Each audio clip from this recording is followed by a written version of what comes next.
fighting about homework is the worst.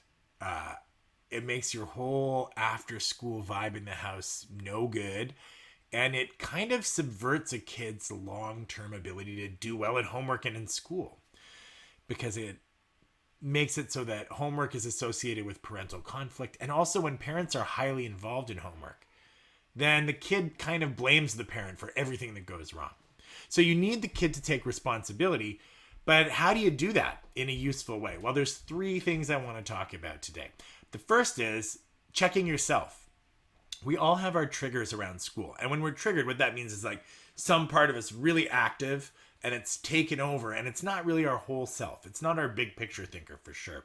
It's usually a part of us that's really urgently thinking there's a problem.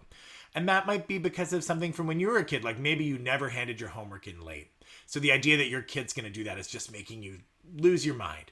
Or you can't imagine leaving a question blank on a test or on an assignment, but that's exactly what your kid seems to be doing. And in that moment where you get triggered and you're really upset, I don't have a magical solution to make that go away. All I want to suggest is you tell your kid, actually, when I was a kid, anything less than 100% got me in trouble with my parents. So I'm feeling stressed about your homework. Now, that's not a solution. That's not a long-term solution. What that's going to do is just take the temperature down a tiny bit and give your kid a chance to see you as a human being, which you probably are. Okay. The second thing is to make sure you don't confuse your values with your kids' values. So maybe you have a value of always getting the question right and putting your best effort in at all times. But that might not be what your kid thinks is important. Your kid might be really trying to just get it done so they can get on Discord with their pals. If you come in with your values and your goal and you say, well, this is the purpose of school, even if your kid complies, they don't learn to make their own meanings out of school. And so there's a really simple way to find that out before you get in there with your opinion. And that's to say, what are you trying to do here? What's your goal here? And then to actually listen and respect the answer, even if it's not exactly what you wanted to hear.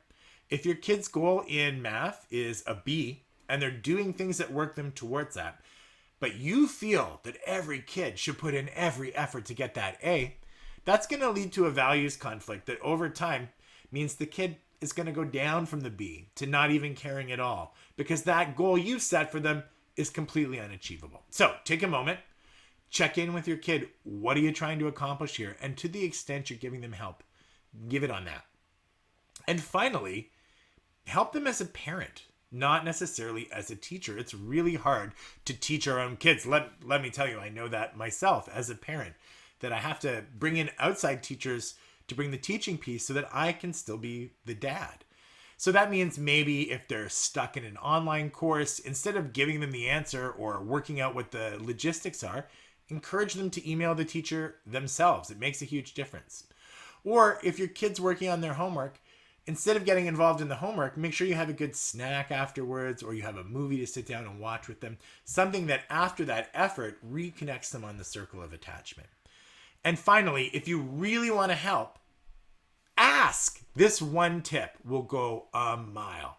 You, instead of saying, I can help you with your English essay, or let me help you with your English essay, you can just say, I would be game to help you with your English essay. What do you think? In fact, let me leave you with those words of advice. What do you think is the most magic sentence in homework conflict resolution? So tonight, before things get all fiery, take a second and check yourself. Be cool. Secondly, make sure you know what your kid is trying to get out of the assignment. And thirdly, provide support as a parent, not as a teacher. And ask the kid, what are you trying to do here? Okay, if you love that tip, if you like that tip, and you want to work with me and my team, make sure to go to rainydaylearning.co where you can sign up for a membership and get tutoring, classes, clubs, and full educational support. Talk to you soon.